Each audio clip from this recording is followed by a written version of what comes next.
இப்போ நாய்கள் கடித்து உலகம் முழுக்க வருஷத்துக்கு 1,00,000 பேர் சாகுறாங்க. நாய்கள் கடித்து நாய்க்கடியால் வருஷத்துக்கு 1,00,000 பேர் சாகுறாங்க. அதுக்கு தடுப்பூசி போடுறாங்க. ரேபீஸ் தடுப்பூசின்னு அப்படின்னு சொல்லிட்டு போடுறாங்க. அதனால் செல்ல பிராணிகளுக்கே அந்த தடுப்பூசி போடுறாங்க. அதனால் அந்த நாய் கடித்தாலும் அல்லது கால் விரல் நகத்தால் பிராண்டினாலும் எந்த பாதிப்பும் நமக்கு ஏற்படாது. ஆனால் இயற்கையோடு இணைந்த மனித வாழ்க்கையில் இந்த மாதிரி தடுப்பூசியெல்லாம் கிடையாது. 2040க்கு பிறகு இந்த மாதிரி தடுப்பூசி எதுவும் கிடையாது. அங்கே எல்லாருமே செல்ல பிராணிகளை வளர்ப்பாங்க. கூட்டு குடும்பத்திற்கு ஒரு நாயை வளர்ப்பாங்க.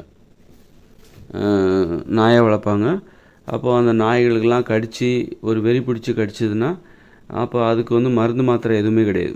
முன்கூட்டியே தடுப்பூசி எந்த நாய்க்கும் போட மாட்டாங்க.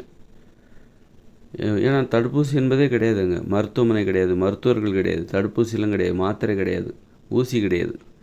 அப்படிப்பட்ட வாழ்க்கை முறை கொண்ட இயற்கையோடு இணைந்த மனித வாழ்க்கையில் 2040க்கு பிறகு வரப்போகிற இயற்கையோடு இணைந்த மனித வாழ்க்கையில்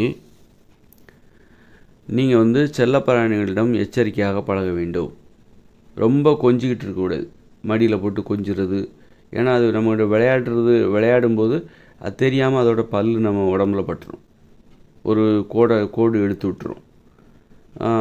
அந்த பல் அதுக்கு தடுப்பூசி போடலை. அங்கே தடுப்பூசி கிடையாது அந்த உலகத்தில். இயற்கையோடு இணைந்த மனித வாழ்க்கை அதோட நகங்கள் நம்மளை கீறிடும். இது ஏதாவது பாதிப்பு ஏற்படுத்தி உயிருக்கு பாதுகாப்பின்மை ஏற்படும், மரணம் ஏற்படும். அதனால் செல்ல பிராணிகள்கிட்டையும் நம்ம லிமிட்டாக தான் பழகணும். சும்மா மடியில் போட்டு கொஞ்சிறது, ரொம்ப கட்டி பிடிச்சிக்கிறது, அதெல்லாம் இந்த உலகத்துக்கு வேணால் சரியாக இருக்குமே தவிர இந்த உலகத்தில் அதை குளிப்பாட்டி சோப்பெல்லாம் போட்டு குளிப்பாட்டுறாங்க. அதுவும் பணக்காரங்க வீட்டில் இதெல்லாம் வளர்க்குறதுக்கு, செல்ல பிராணிகளை வளர்க்குறது வீட்டு வேலைக்காரங்க தான் பார்ப்பாங்க. நல்லா தினமும் குளிப்பாட்டுறது. அப்புறம் அதை போட்டு அவங்க கொஞ்சுவாங்க. அதை போய் நம்ம சோஷியல் மீடியாவில் பார்க்கும்போது செல்ல பிராணிகளை இந்த மாதிரி தான் கொஞ்சணும் போலுக்க. அது மாதிரி அவங்கள மாதிரியே இவங்களும் செல்ல பிராணிகளை கூப்பிட்டு மடியில் போட்டு கொஞ்சிட்டு இருப்பாங்க. பணக்காரங்க வீட்டில் நாய்களை குளிப்பாட்டுறதுக்கு ஆட்களை வேலைக்கு வச்சுருப்பாங்க. அப்படி அவங்க நாய்களெல்லாம் சுத்தமாக வச்சு கொடுப்பாங்க. அந்த நாய்களை பிடிச்சி இவங்க கொஞ்சிட்டு இருப்பாங்க. இதை பார்த்த நடுத்தர மக்கள் என்ன பண்ணுவாங்கனாக்கா, நாய்களை வாங்கி அதே மாதிரி கொஞ்சணும்னு நினைப்பாங்க. அது அந்த அளவுக்கு நல்ல விஷயமும் கிடையாது. ஏன்னா நாய்கள் மலம் கழிக்கும். மனித உயிர்கள் மலம் கழித்தா, இப்போ நாமெல்லாம் மலம் கழித்தா குண்டியை கழுவும், அது குண்டியை கழுவாது. அப்புறம் அதுக்கு நம்ம கழுவி விட்டுட்டு இருக்க முடியாது, தினமும் கழுவி விட்டுட்டு முடியாது. அது தினமும் 2 வாட்டி ஆயிருக்கும். அதுக்கு அதை குண்டியை கழுவுற வேலை நம்ம செஞ்சிட்ருக்க முடியாது. அப்படிப்பட்ட நாயை நம்ம மடியில் வச்சு கொஞ்சுறோம் அப்படின்னா அதில் அது எவ்வளோ அருவருப்பான ஒரு செயல், ஒரு அசுத்தமான செயல். நாயை போட்டு மடியில் போட்டு கொஞ்சுறது ஏன்னா நாய் ஆயிருந்தால் குண்டி கழுவுது. இப்போ நாம் கழுவுறோம், அது மாதிரி நாய் கழுவுமா? நாம் நாய்க்கு கழுவியும் விட முடியாது. அப்படிங்கும்போது இப்போ நிறைய முடி உள்ள நாயெல்லாம் இருக்கும்.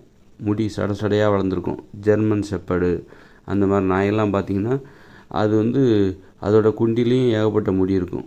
அப்போ ஆயிருக்கும்போது அந்த மலம் என்ன பண்ணணும், அது கழிக்கிற அந்த மலை கழிவு அதோட குண்டி பகுதியில் உள்ள அந்த முடியிலையும் உரசிட்டு தான் அது வெளியே வரும். அப்போ அந்த மலம் அந்த முடியிலையும் உரசும், ஒட்டிக்கும். அதை போய் நம்ம மடியில் போட்டு கொஞ்சிறோன்னு வச்சுக்கோங்க. அப்போ நமக்கு அறிவு இல்லை, அறியாமையில் இருக்கோன்னு நம்ம அர்த்தம். அதனால் நாயை நம்ம நாய்களை நேசிக்கணும். அதே நேரத்தில் ஒரு இடைவெளி விட்டு நேசிக்கணும்.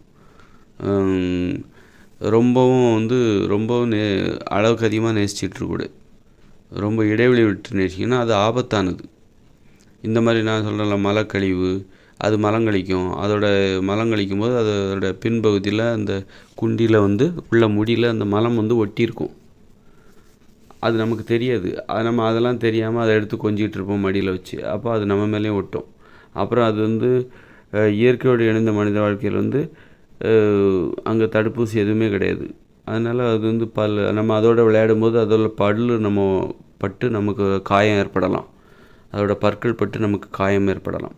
அதோட நகங்கள் பட்டு நமக்கு காயம் ஏற்படலாம்.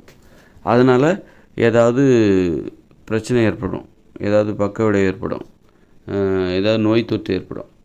அதனால் செல்ல பிராணிகள்கிட்ட ரொம்ப கவனமாக இருக்கணும். செல்ல பிராணிகளோடு நம்ம ஐக்கியமாயிடக்கூடாது. செல்ல பிராணிகளோடு ரொம்ப ஒன்று விட்டு கலந்து கூடி கும்மி அடிக்கக்கூடாது. அது அந்த மாதிரிலாம் ரொம்ப அதுலேருந்து நம்ம பாதுகாப்பாக இருக்கணும். அதுதான் வந்து சரியான அணுகுமுறை. அதுக்காக அதை வந்து நம்ம நேசிக்கக்கூடாதுன்ட்டு இல்லை. நேசிக்கணுங்கிறதுக்காக அதை வந்து நீங்கள் கட்டி பிடிச்சி படுக்கையில் போட்டு புரட்டி ஒன்றா உட்காந்து படுத்து தூங்குறது இதெல்லாம் தேவையில்ல. அது வந்து ஒரு ஒரு இப்போ வந்து கிராமப்புறங்களில் பார்த்தீங்கன்னா தெரு நாயெல்லாம் இருக்கும் பார்த்தீங்களா, அது வந்து அந்த தெரு அப்புறம் வந்து அந்த ஊரில் சுற்றிட்டு வரும். சுற்றிட்டு வந்தால் வீட்டுக்கு வந்துடும். இந்த மாதிரி தான் ஒரு நாயை வளர்க்கணும். அதை சுதந்திரமாக வாழ விடணும். அதே நேரத்தில் அது நம்மக்கிட்டேயும் விசுவாசமாக இருக்கும். இப்படி தான் ஒரு நாயை வளர்க்கணும். இப்படி தான் எந்த ஒரு செல்லப்பிராணியுமே வளர்க்கணும். நீங்கள் ஒரு கிளியை வளர்க்குறீங்க அப்படின்னா, ஒரு புறாவை வளர்க்குறீங்கன்னா, அந்த புறா சுதந்திரமாக பறந்து திரிந்து கொண்டு மீண்டும் உங்கள் வீட்டிற்கு உங்களை தேடி வர வேண்டும். அதை கூண்டில் வச்சு அடக்கி வளர்க்கக்கூடாது. ஒரு கிளியை வளர்க்குறீங்கன்னா அது பறந்து திரிஞ்சு சுதந்திரமாக சுற்றி திரிஞ்சிட்டு அதோட கூட்டத்தோட கிளிகளோடு சேர்ந்து வளர்ந்துட்டு வாழ்ந்து சுற்றி திரிஞ்சிட்டு தினமும் உங்களை சந்திப்பதற்காக வர வேண்டும். அதுதான் வந்து செல்லப்பிராணிகளை வளர்ப்பதற்கான. செல்லப்பிராணிகளை வளர்க்குறோங்கிற பேரில் அதை வீட்டுக்குள்ளே அடைச்சி போட்டு காம்பவுண்டை விட்டு வெளியே போகக்கூடாது, அப்படி இப்படின்னு போட்டு அதை வந்து வளர்க்குறது அது தேவையில்லாத விஷயம். அது மடியில் போட்டு கொஞ்சுறது அதெல்லாம் அசுத்தமான நடைமுறை. அது நல்ல நடைமுறை கிடையாது.